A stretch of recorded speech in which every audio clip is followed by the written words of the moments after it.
오늘은 상왕조의 여장군이자 왕비였던 부호에 대하여 알아보겠습니다. 부호라는 이름은 상왕조의 무정시대 갑골문에서 나타난다. 그녀는 생전에 제사를 주관하는 것뿐만 아니라 정복 전쟁에도 참여하며 높은 지위를 누렸다. 부호의 묘는 초기 은나라에 속하며 무정시대와 일치한다. 이 묘의 주인인 부호는 무정의 배우자였음이 분명하다. 한평생 영예로운 삶을 살았던 부호, 3000여 년 전 세상을 떠나며 역사 속으로 사라진 그 여성을 다시금 우리 앞에 되살린 이 또한 여성이다.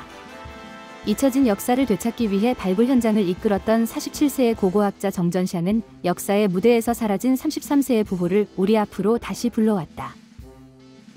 약 3600년 전, 기원전 1600년경, 중국의 두 번째 왕조인 사니박, 현재의 허난성 상치우를 수도로 정하고 국가를 세웠다. 이후 상왕조는 여러 차례 수도를 옮겼으며 마지막으로는 현재의 허난성 안양을 수도로 삼았다. 우리가 이 왕조를 은나라 또는 은상이라 부르는 것은 마지막으로 정착한 수도의 이름에서 유래했다. 기원전 1300년경, 상나라의 군주 반경은 도읍을 은으로 옮겼다. 이는 귀족들이 이미 그곳에 자리 잡고 권력을 나누기를 원했기 때문이라는 견해와 농경사회에서 한 곳에서 지속적인 경작으로 인해 땅이 메말라 새로운 비옥한 땅을 찾아야 했다는 견해가 있다. 어떻게든 상나라의 마지막 군주 주왕이 기원전 1045년경 주나라의 문왕에게 나라를 넘겨주기까지 약 250년간 상나라의 수도는 은이었다. 반경이 세상을 떠난 후 소신과 소울 두 왕의 약 40년간의 통치를 거쳐 그 뒤를 이은 왕이 바로 무정이다. 무정의 곁에는 약 60명의 여인들이 있었고 그중 첫 번째 왕비가 바로 부호이다. 부호의 역사적 무대로의 화려한 복권은 역사학자 정전샹의 공로가 매우 크다.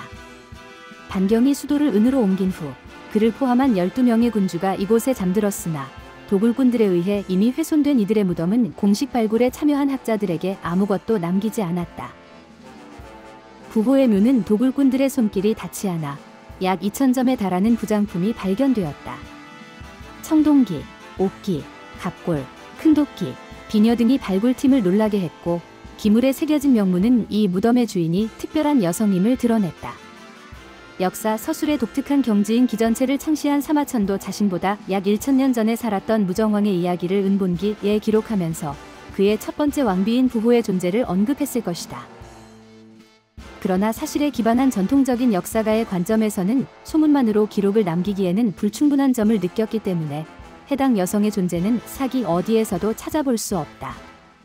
그럼에도 불구하고 사마천이 세상을 떠난 지 약 2000년이 지난 1976년 그 부호는 마침내 세상에 다시 나타났다. 이 세상에서 거의 100년을 살며 오랜 기간 동안 군주로 있었던 무정은 첫 번째 왕비인 부호를 일찍 잃고 얼마나 슬퍼했을까? 부호가 세상을 떠난 지 수천 년이 지난 후 드러난 부호의 무덤은 이들이 전설 속의 세비익조와 같이 행복한 부부였음을 보여준다. 무정이 상왕조를 중흥시키는 데에 부호의 헌신적인 도움이 있었다는 사실이 밝혀졌다. 부호, 그녀는 1만 3,000명이나 되는 병력을 앞서 이끈 장군이었다. 어느 해 한여름, 북쪽 변경에서 전쟁이 터졌다. 양쪽은 서로 버티며 승부를 내지 못했다. 이때 부호가 자진하여 앞으로 나섰다. 제가 병사를 이끌고 싸움터로 나아가겠습니다. 무정은 깜짝 놀라며 멈칫하고 결단을 내리지 못했다. 그는 너무나도 아끼고 사랑하는 왕비였기 때문이다. 미래가 불확실할 때 옛날 왕실에서는 종종 점을 쳐 의지했다. 점괘는 그녀의 참전 결심을 지지했다. 아니, 어떻게 그럴 수가? 좋다. 부디 하늘의 가호가 있기를 기도하겠다. 부호는 군대를 이끌고 북쪽 변경의 전쟁터로 진격했다. 그 결과는 대승이었다. 이후 그녀는 통수권을 받아 동정서벌을 하며 20개가 넘는 나라들을 정복했다. 무정이 통치하는 동안 부호는 동남쪽은 물론 서북쪽의 여러 부족들을 정복하며 상왕조의 영토를 확장하는 데 크게 기여했고 그 공로는 결코 간과할 수 없다. 당시 도성에서 북쪽으로 1000리 떨어진 곳에는 유목 생활을 하는 토방이라는 부족이 존재했다. 이 강인하고 사나운 부족은 자주 상왕조의 변경을 침범했다. 때때로 그들은 갑작스럽게 쳐들어와 재산을 약탈하고 주민들을 납치했다. 상황조에게 이들은 끊임없는 골칫거리였다.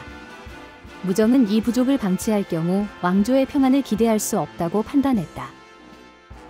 부호, 그대가 군대를 이끌고 나아가 이들을 격퇴해야 하겠소?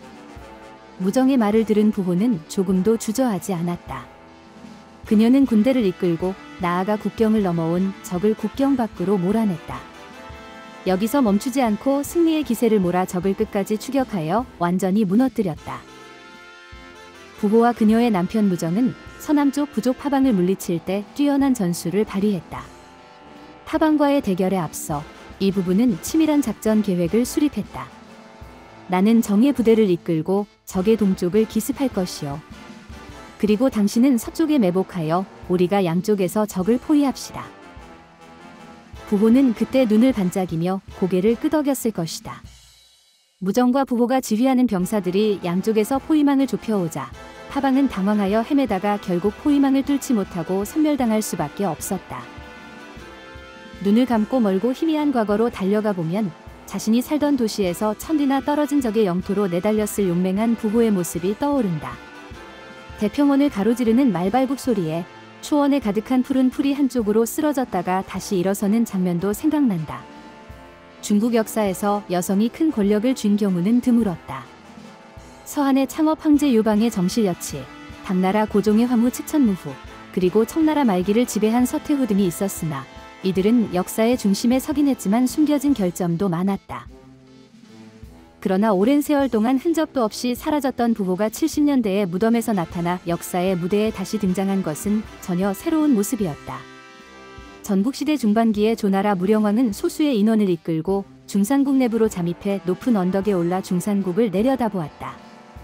그 장면은 마치 거센 파도가 밀려오는 듯한 강렬함을 상상케 한다. 이는 여치나 측천무후 또는 서태후와 같은 인물들을 압도하는 위용이었다.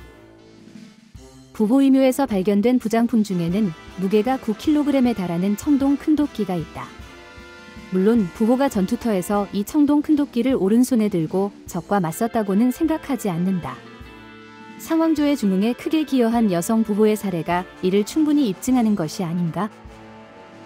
동아시아 최초의 여장군, 부호, 그대 영원하시라. 중국 여성 남달리 가득한 포부, 화사한 옷차림보다 군복을 사랑하네. 이 구절은 마오쩌둥의 여성 인민병사를 위하여 에서 발췌한 것입니다. 비록 교조적인 느낌을 줄 수 있지만 여성과 남성을 동등하게 대하는 관점에서는 긍정적으로 평가될 수 있습니다. 지금까지 상황조를 부국강병으로 이끌었던 상황조의 여장군이자 왕비였던 부호에 대하여 알아보았습니다. 감사합니다. 구독과 좋아요 부탁드립니다.